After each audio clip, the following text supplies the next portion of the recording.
Bismillahirrahmanirrahim. Perkenalkan, nama saya Cindy Amelia Karisma dari Program Studi Pendidikan Agama Islam Sekolah Tinggi Agama Islam Siliwangi, Bandung. Di sini saya akan menjelaskan tentang pendidikan lingkungan sosial budaya dan teknologi yang disingkat dengan PLSBT dengan dosen pengampu Dr. Haji Rusmadi, MMPD. Saja ke pembahasannya. PLSBT dilatar belakangi oleh konfliknya masalah lingkungan, masalah sosial, masalah budaya, dan masalah yang ditimbulkan oleh efek ilmu dan teknologi. Sumber masalah tersebut bukan berasal dari faktor tunggal, banyak dimensi dan aspek lain yang menyebabkan timbulnya masalah tersebut. Masalah-masalah yang timbul tersebut telah banyak dibicarakan dan dibahas, tapi pemecahan ini secara parsial atau sebagian dan tidak utuh. Nah, untuk pengertian PLSBT ini sendiri merupakan suatu kajian terhadap masalah-masalah lingkungan, sosial, budaya, dan teknologi secara saintifik, komprehensif, general, integral dalam perspektif pendidikan untuk dicarikan alternatif pemecahannya. PLSBT juga sebuah kajian, maka ia menyangkut seluruh disiplin yang ada dan relevan sepanjang permasalahan yang ada. PLSBT materinya mencakup topik-topik inti manusia sebagai makhluk individu, manusia sebagai makhluk sosial, manusia dalam konteks budaya, manusia dalam konteks lingkungan, dan manusia dalam konteks ilmu pengetahuan dan teknologi dan seni. Lanjut, untuk pendekatan dan metode pemecahan masalah PLSBT ini terbagi menjadi beberapa. Yang pertama ada pendekatan monodisipliner, di mana pendekatan ini dengan satu ilmu.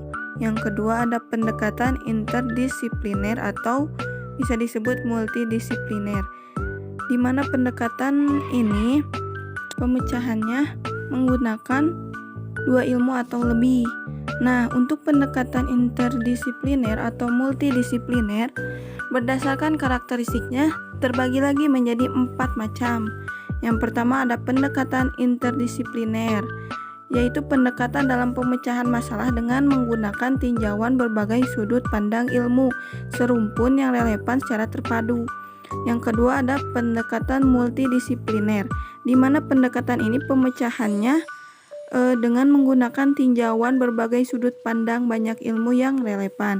Yang ketiga ada pendekatan transdisipliner, di mana pendekatan ini pemecahannya dengan menggunakan tinjauan ilmu yang relatif dikuasai dan relevan dengan masalah yang akan dipecahkan tetapi berada di luar keahlian, sebagai hasil pendidikan formal dari orang yang memecahkan masalah tersebut.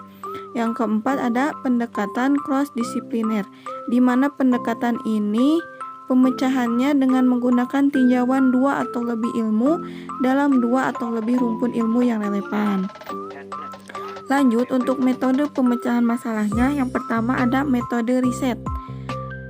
Metode riset ini merupakan cara ilmiah yang dapat dipandang secara yang paling tinggi dalam manusia menguak dan mengungkap tabir kebenaran ilmu.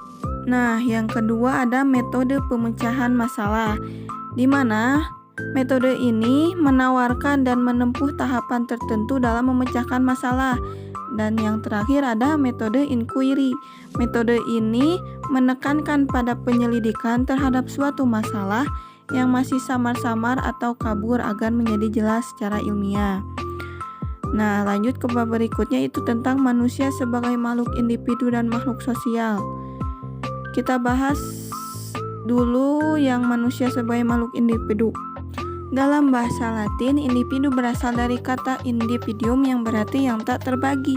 Jadi merupakan suatu sebutan yang dapat dipakai untuk menyatakan suatu kesatuan yang kecil atau terbatas. Manusia sebagai makhluk individu ini memiliki unsur jasmani dan rohani, unsur fisik dan psikis, unsur jiwa dan raga. Jika unsur-unsur tersebut sudah tidak menyatu, maka seseorang tidak lagi dikatakan sebagai individu. Jika seseorang hanya tinggal fisik, raga, atau jasmaninya saja, maka ia tidak dikatakan sebagai individu. Nah, sedangkan manusia sebagai makhluk sosial dalam kehidupan sehari-hari, kita tidak terlepas dari pengaruh orang lain. Seorang manusia selama ia hidup tidak akan terlepas dari pengaruh masyarakat di rumah, di sekolah, dan di lingkungan yang lebih besar. Manusia tidak akan lepas dari pengaruh orang lain. Oleh karena itu, manusia dikatakan sebagai makhluk sosial, yaitu makhluk yang di dalam kehidupannya tidak bisa melepaskan diri dari pengaruh orang lain. Yang terakhir, bentuk-bentuk interaksi sosial. Kerjasama timbul akibat orientasi perorangan terhadap kelompoknya dan kelompok lainnya.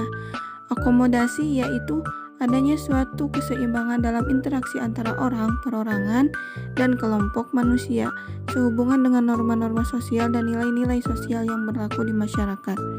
Sosialisasi adalah suatu proses di mana seseorang belajar untuk menerapkan pengaruh serta mendapatkan pengaruh dari orang lain atau suatu kelompok tertentu. Sosialisasi bisa dalam masyarakat, masyarakat setempat, atau masyarakat multikultural. Bab selanjutnya, manusia dan kebudayaan. Manusia dalam kehidupan sehari-harinya pasti tidak lepas dari kebudayaan, karena manusia adalah pencipta dan pengguna kebudayaan itu sendiri. Budaya berasal dari budi dan daya yang berarti cipta, rasa, dan karsa. Wujud budaya dapat dilihat sebagai wujud konkret, yaitu yang pertama dari perilaku, bagaimana cara bertindak atau bertingkah laku tertentu dalam situasi tertentu. Yang kedua ada bahasa, bagaimana bahasa hasil budidaya manusia yang berfungsi sebagai alat pikir dan alat berkomunikasi. Yang ketiga materi, budaya merupakan hasil dari aktivitas, perbuatan, dan karya manusia dalam masyarakat. Bentuk materi berupa pakaian, alat produksi, alat transportasi, dan sebagainya.